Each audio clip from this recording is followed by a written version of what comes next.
This is super cheesy, but here's kind of the temp setup. Got airline going in, going to one of the solenoids on the compressor, which is actually the tank. So we will, the red is the compressor enable for the relay. Red is main power, so they both just need 12 volts. So here's our compressor. Actually, I don't think it bled down enough. Let's undo, actually, let's do yellow. That's this solenoid.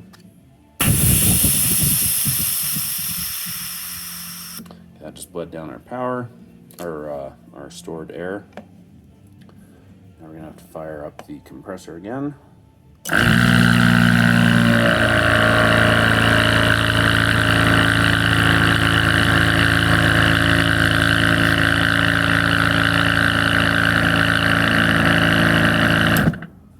Okay, now our tank is full of air.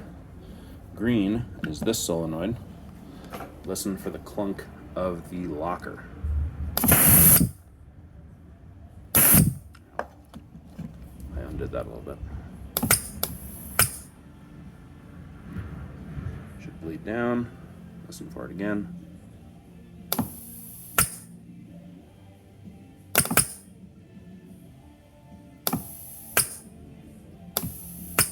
Hear the clunk of the locker. There's that.